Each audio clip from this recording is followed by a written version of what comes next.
What dark secret are you hiding from everyone?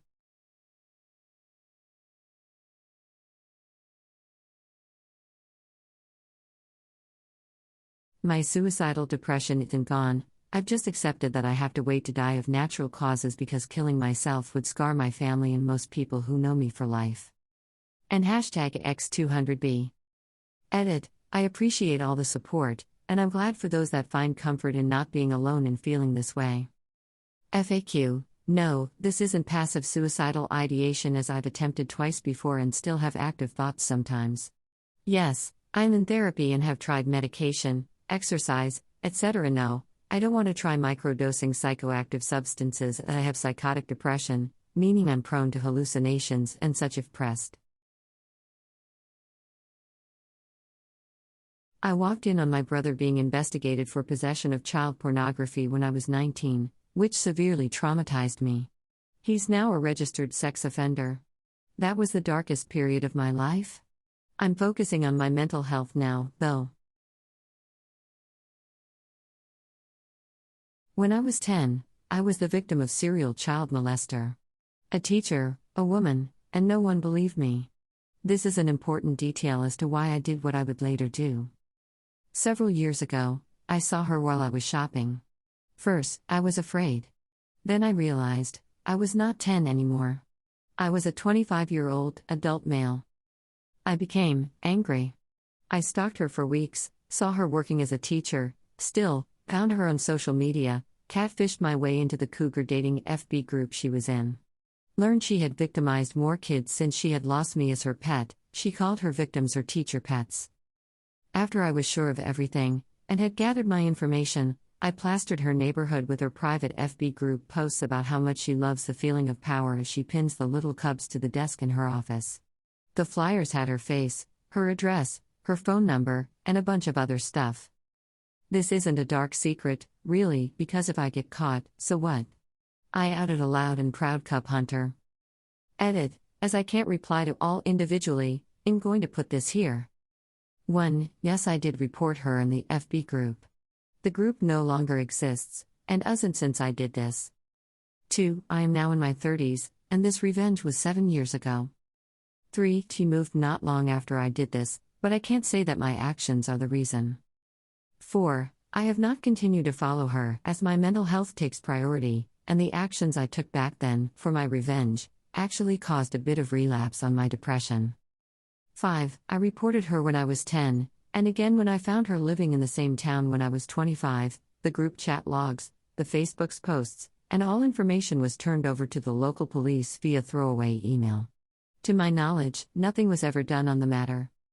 6. I didn't kill her, or cause her physical harm, because I have a life, and while it isn't all that great, it's a lot better than prison. My girlfriend started selling used pants and stuff online. Someone wanted used insoles from her shoes. I walk for about 6 hours at a time at work and often just put her insoles in my shoes.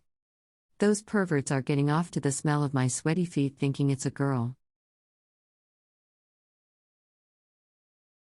2 days before my dad took his life, he called me telling me what he wanted to do. He had been calling me and telling me how depressed he was for months, and I was sick of hearing it, and I hung up on him. I hung up on my suicidal father. He then killed himself on my 17th birthday. Everybody in the family thinks it was coincidence that he took his life on my birthday, but I know the real reason. I've never told a single member of my family as I know they would blame me, especially my brother. Ever since he took his life, I have this recurring nightmare of seeing my dad in a grocery store passing at the other end of the aisle. He's pushing an empty shopping cart and briefly looks at me at the other end of the aisle but keeps going. When I run to where he was, he's now at the other end aisle. Rinse and repeat until I wake up screaming. Some secrets will haunt you until you die. When I was very little, early 2000s, my sister's friend had this big Pikachu plushie that she really liked. One day, we were attending some sort of event at our school, and for whatever reason, I took the Pikachu and hid it in a filing cabinet in a random classroom.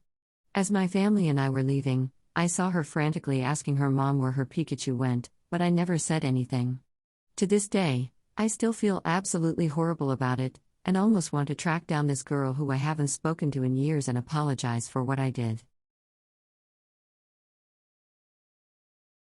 Sometimes I spend whole meetings wondering how they got the big meeting table through the door. My finances ain't adding up. I earn way too little cash to be able to live. 95% of my earnings go to bills, and no, I haven't bought anything, it's just standard living bills, apartment, electric, phone, internet, CSN study loan.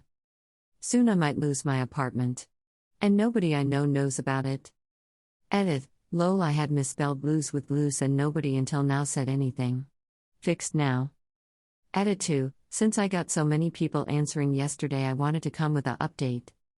Update, was at a meeting today with local government, and it seems I will be keeping my apartment as long as I solve a few things which I'm already have begun to do, so it looks brighter than yesterday, but winter will be tough like it is for many people this year.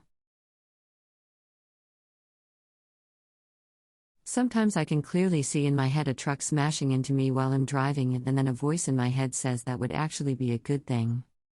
Yes, I went to therapy and they found nothing wrong, no signs of depression, etc., but this is something haunting me for years. This and the thought that if there is a fire, I won't even attempt to get out. On paper, I love my perfect life and am grateful for it. Do I want more of it? No. I'm fairly certain I have a small roster of unaddressed mental and physical issues that are causing me to fall apart, but I'm afraid to press the issue with doctors cause I don't want to be labeled a hypochondriac. I donated sperm to 2 lesbian couples and I fathered 2 kids.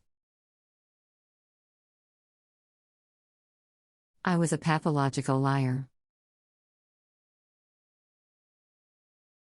I have my suicide note typed out in my notes app, just in case my depression wins someday. Edit, thank you so much for the kind words, everyone. I needed to read all of that. To everyone who commented or reached out to me personally, you have brightened my day more than you know. I love you, thank you. I'm feeling lost and alone even though I'm surrounded by friends. The fact that I've been single practically all my life, and the older I get the less I have confidence it will ever happen. Some people know, but most don't know this about me and think I'm happy every day when in fact that's just a facade I've built years ago. Edit, I see a lot of heartwarming and also soul-crushing comments. I see all of you and I can't comment to all of you, but I see you and I feel you all. Thanks, and to all of you who also need it themselves, hang in there just like me. You are worth it. Removed. I have several, actually.